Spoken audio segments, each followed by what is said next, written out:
Do I have a topic for you today? So, according to the Shade Room, there was a user and they asked a really good question. Are we ready to admit we should have kept cable instead of paying for 10 different streaming apps? It's gotten out of hand. Oh my gosh, that's pretty much almost the story of my life. Not really, but it's one of those things where you think there's greener pastures other way um, out there, and you find out it's not. Are we really better off by having all these different apps versus just having cable? Because one of the things with cable was the problem was, you would pay for cable and get all these channels that you didn't want.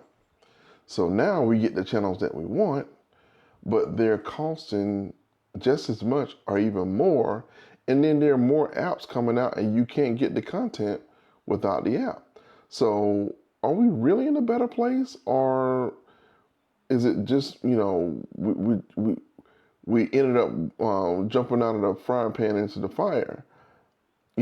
For the cost of cable, I can remember a time paying for cable and internet. It probably came up to almost maybe $200. And at that point, I was just like, oh, I can't deal with this. So decided to cut the cord, cut the wire, and go with a streaming service. So we went with Roku at first. So we bought the Roku device. I think the Roku device was maybe like $60. One of those really nice ones. And we purchased YouTube TV. YouTube TV at the time, I think it was maybe 40 something dollars. 40 something dollars, and ended up getting that service. Everything was pretty cool. Everything was great. But then you needed other types of content. You needed HBO. Then it changed to Max, and then back from Max to HBO Max, and back. And then you have Netflix. You always had Netflix. You had Netflix for a while. Then you had other services like Paramount brought an app out. Then it went back and forth with Paramount, Showtime. Then you have your other streaming services, Disney Plus, in which they rarely even put much content out these days. And it's like, what am I paying for? Am I paying just for, just to watch old stuff, or am I going to watch new stuff, new content? So they went out and I guess they merged with Hulu, which brings out more content and other channels, where they can actually get the content there. And ESPN Plus and all that stuff or whatever. And there's even more channels, apps that are coming out, and everything has been separated as far as like content. And I understand you want to create a moat around your stuff so that you have the only this or that, and so you have to come and actually watch.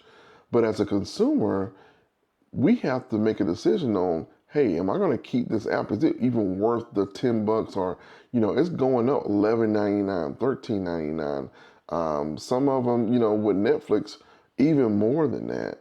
Is it even worth keeping the apps to watch the content? All the cool kids out there, they have ways of getting around watching content or whatever, but who wants to be dealing with that and all the spam and all the viruses? I know nothing about that, by the way. But anyway, what's your thoughts on it? I mean, were we better off actually just dealing with one company, whether that was Comcast or Verizon Cable or whoever your cable provider was, and just paying that one service and adding on maybe a couple of premium services, and that was it? Or do you like the whole thing? I pay for what I want. If I don't pay for it, I just don't watch it. If I watch it, great. If I don't, whatever.